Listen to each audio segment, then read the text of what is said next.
Hey everyone, happy Sunday. Welcome back to my channel. I was having the most reading block that I've ever had when it comes to filming. I had no idea what I wanted to do, and I realized we haven't just sat down and chatted about books in a while. So I thought it might be fun to play a little game of Bookish this or that. I wrote out 15 to 20 prompts about what are big debates in the bookish community, things like dog-earing pages are using bookmarks, or e-reader versus audiobook versus physical book. And so I kind of just want to see what opinions we all share, what things we kind of feel differently about, and honestly I hope we're still friends after this, but we'll see, right? So let's dive in. All right, so I wrote out a list because there's no way that I was gonna remember 15 or 20 prompts, but let's get started. Okay, number one is going to be the classic battle: physical books or e-readers. I'm going physical books. Don't hate me, but this year I really made it a goal to read a lot of the books on my physical TBR. I will tell you guys a secret though. I am big on requesting the same book from the library and having it on my Kindle. I don't want to carry heavy books around with me all the time, and so having it on my Kindle where I could take it with me everywhere, honestly, is just the best thing ever. It's my favorite thing. So I guess I do a little bit of both, but if I had to choose one, I would choose physical books. The next one is reading in silent versus ambient noise or music. I literally have an ambient video on YouTube right now in the background. I love listening to water trickling, the rain, anything, so I am 100% an ambient sound girly. Reading in silence, I feel like you can hear the silence. I don't like it. I don't do that. So that one is a no for me. One book at a time versus multi-reading. I used to only be able to read one book at a time, but I am very much a multi-reader now. I have to do different genres though, so I can't read two romantasy at the same time. I will 100% get confused about all of the characters and everything going on, so I can read a romantasy and a thriller and a romance at the same time, 100%. I am definitely a multi-reader at this point in my life.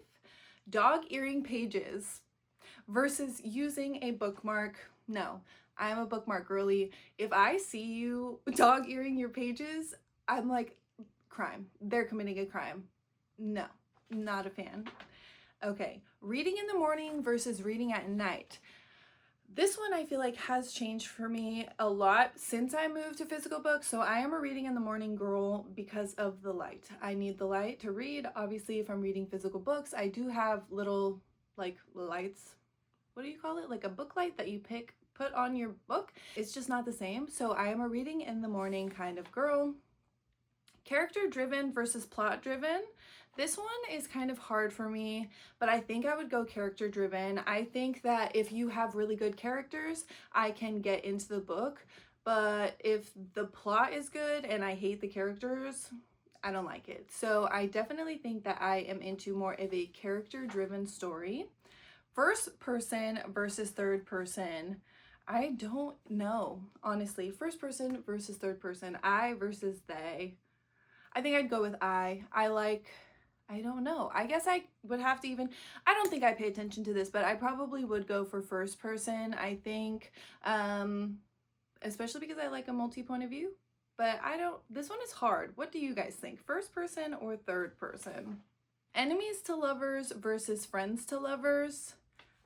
I like enemies to lover. I think it is much spicier. Friends to lovers is super cute, but I think it's a lot less realistic in my opinion. I think there is a very thin line between love and hate. I love to see those boundaries blurred. I think it is so much fun, and so I am an enemies to lovers girly. Happy ever after versus bittersweet / open endings. Listen, I know y'all are gonna hate me for this one, but I like bittersweet. I like open endings. I think that a happy ever after all the time is unrealistic. Half the time I'm like, that's not possible. That couldn't happen. Like Atmosphere, the end of that, I was like, you're joking, right? Dropped it down a star for me. I thought that was going to be a 5-star read, but I did not like the happy ever after. I definitely sometimes just need a realistic ending, and so I am 100% a bittersweet, realistic ending kind of girl. All right, the next one is single point of view versus multiple point of views. I think I might also get some hate for this one, but I am a multiple point of view girly. I like to have conflicting opinions, and like I really enjoy seeing one person thinking this thing and then it's completely opposite on the other person's side. I also feel like because I like a character driven story more, for me getting the multiple point of views and seeing more in depth of these characters is important to me, and so I definitely enjoy a multiple point of view story. This one is hard. Buying new books versus using the library. I buy new books. I also use the library, but I am bad and I'll use the library and I'll love a book and then I'll buy it anyways, so I cannot lie and say that I am like a budget-friendly girly who only uses the library. I am definitely someone who buys new books, so yeah. Judging a book by its cover versus reading the synopsis first. I'm really bad about this. I definitely do pick up a book half the time when I'm doing my TBR videos. You guys know, I literally will pick it up and be like, I have no idea what this is about. Let's read the synopsis. So eventually I do read it, but I do buy books based off of the vibes. I buy a book if someone recommends it to me. I definitely do judge books by its cover, and that is how I decide on buying a book. The next one is standard covers versus special / naked hardback editions. I like a special edition, I'm not gonna lie. I think it really depends though on the aesthetic of it. Sometimes the regular edition is better, sometimes the special edition is better, but I definitely feel like I would go special edition on this one. If it's there, I'm not gonna not get it. Hello? Like the new Six of Crows and Crooked Kingdom, it's been so hard for me to be like, don't do it, girl. You don't need it. You have the originals. But those new covers are so freaking cool. So that definitely is tough for me to not go buy books that I already own in a special edition. I have to be obsessed with them and love them. So I try, if I know I'm gonna love it, to get it right away in a special edition, but I don't know, doesn't always work out that way. The next one is lending your books versus keeping them safe on the shelf. I do not lend my books out anymore. I lent a book out last summer and it was returned completely destroyed, so I don't think I'll ever lend a book again. That's not to say I do not give my books away. If I don't love a book, if I'm giving you a book, it's under the assumption that I may never get it back. I am not going to fool myself into believing that people are going to take care of my books the same way that I take care of them. And so I'm definitely giving or lending a book under the assumption it won't come back in the same way that I gave it, or it may not come back at all. And so I think I definitely shifted my mindset, but for my treasured books, I'm not lending them out. Sorry.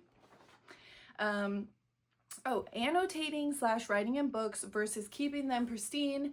I keep mine pristine only because I wouldn't know what to annotate or write in books. I have always thought that it looks so cool. I watch people do it on YouTube and I'm like, that looks so fun, but what are you writing in there? Like, honestly, I would love to know in the comments how you guys annotate your books. I don't know. I don't even know, like, how do you begin? What are you annotating? What do your little tabs mean? Like, I would love someone to tell me how to do this because I would 100% be interested in doing it.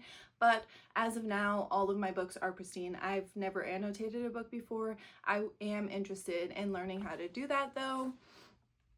Okay, DNFing versus powering through. I know I'm wrong, but I power through. I am someone with the biggest FOMO ever, and so I'm like, what if it gets good? It's 80% and I hate it, but maybe that last 20% will be what gets me. Usually it doesn't. Usually I should have just tossed it out the window, but I'm definitely someone who powers through the books. I would love to DNF. Haven't DNF'd a book in a really long time, so I think it's like I will if I absolutely hate it. I think the last book that I DNF'd was The Goldfinch, and it just really made me depressed, and I was like very unhappy reading it, and I was like, I'm gonna pass this along to someone who will enjoy this. But for me, I think I got 40% and I was like, I can't do this anymore. And so that probably was the only book I DNF'd last year, and I haven't DNF'd a book since. Series versus standalones. This one is so hard. I love a good series, but I also love a standalone. I think I'd go standalone. As of like this time in my life, I have so many series that I need to read, I'm in the middle of, haven't even started yet. I own a lot of series. For me, it's so refreshing to get a standalone and be like, yes, I just have to read this one book and then I'm finished. I love that, and so I think that I would choose standalones in this one. Reading the ending first versus staying spoiled free. No, I think you're heathen if you're reading the ending first. What? That's genuinely, it doesn't make sense in my mind. I am the type of person where I'm like, oh my god, and my eyes flick down and I'm like, no, no, no, don't read ahead. Sometimes it gets me, but I'm never gonna read like the last page or the last chapter first. I don't want it spoiled for me, so definitely going to read the whole book before I read the end. Obviously, I'm staying spoiled free. I'm very sad, but we have made it to the last prompt.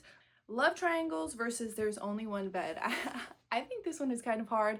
I would say there's only one bed just because I think it's spicy and to me it's comical. Like, I really get a giggle out of them showing up to a hotel or whatever and there's only one bed, and then there's like this internal struggle that they're having and he's like, I'll sleep on the floor, and she's like, no, it's okay. Like, it's so funny to me and I love that. So I definitely would go with there's only one bed trope, but I do see the appeal in love triangles. I love Twilight. I loved Powerless. Like, there are books where I think it's cool, but I'm definitely going for there's only one bed. I actually thought that this was going to be harder than it was, but I guess I am extremely opinionated when it comes to books and reading. I would love to hear your guys' thoughts if you wanted to choose one of these debates and tell me how you feel about it. I would love to hear in the comments. I am very excited for my video coming out next Sunday. I'm going to be doing a reading vlog and I am very excited with the books that I've chosen for it. I think that there's some good choices there. There's some new releases. There's some things that I've been putting off for a while. So I am very excited for it, but I hope you enjoyed this video. I hope it was as fun for you as it was for me. I am excited to see you guys next week if you wanted to join me for my reading vlog, and I hope you have a great week. Happy reading and see you next time.